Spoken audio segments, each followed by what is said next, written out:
வாங்க வாங்க மாப்பிள்ள சாமி, எங்க மாலை போட்டிருக்கீங்க? எந்த கோயிலுக்கு? மாமா சாமி, பங்குனி உத்திர திருவிழாவுக்கு முருகப்பெருமானுக்கு மாலை போட்டிருக்கேன் மாமா. சந்தோஷம் மாப்பிள்ள, சந்தோஷம் மாப்பிள்ள. மாப்பிள்ளைக்கு பங்குனி உத்திர வாழ்த்துக்கள் மாப்பிள்ள. என்ன மாப்பிள்ள முருகனுக்கு மாலை போட்டிருக்கீங்க, பங்குனி உத்திரத்துக்கு மாமா வாழ்த்து சொல்றேன் தலையாட்டுறீங்க. அப்புறம் எதுக்கு தான் மாப்பிள்ள வாழ்த்து சொல்லுவீங்க? இதுக்கு சொல்லாட்டி நான் வாழ்த்துக்கள் சொல்லணும்னா சொல்லவா மாமா? சொல்லுங்க மாப்பிள்ள. இந்த மலையாள சம்சாரிக்கிற மக்கள் திரு ஓணம் சுபேஷங்களு சுபிசேஷங்கள் மாப்பிள்ள, சுபிசேஷங்கள் கேரள மக்களுக்கு. அப்புறம் தெலுங்கு மாట్లాடு மக்களுக்கு உகாதி விஷஸ்.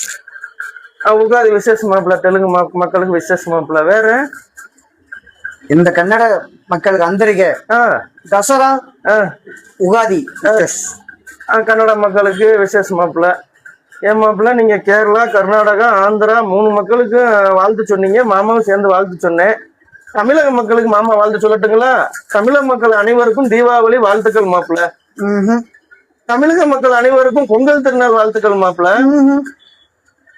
தமிழக மக்கள் அனைவருக்கும் தமிழர் புத்தாண்டு நல்வாழ்த்துக்கள் மாப்பிள்ள. ஏன் மாப்பிள்ள தமிழ் கடவுள் முருகப்பெருமானுக்கு மாலை போட்டுட்டு தமிழ் புத்தாண்டு கூட வாழ்த்து சொல்லலன்னா அப்புறம் என்ன யாருக்குதான் மாப்பிள்ள வாழ்த்து சொல்லுவீங்க நீங்க? நான் சிம்பிளா ஒரே வாழ்த்தா சொல்லிடுவா மாமா? ஒரே வாழ்த்து, அது எப்படி மாப்பிள்ள?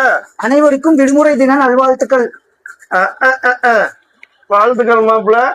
தமிழ் கடவுள் முருகன் பாத்துக்கிட்டு தான் இருக்காரு. தமிழர்களையும் காப்பாத்தட்டும், தமிழ்நாட்டையும் காப்பாத்தட்டும்.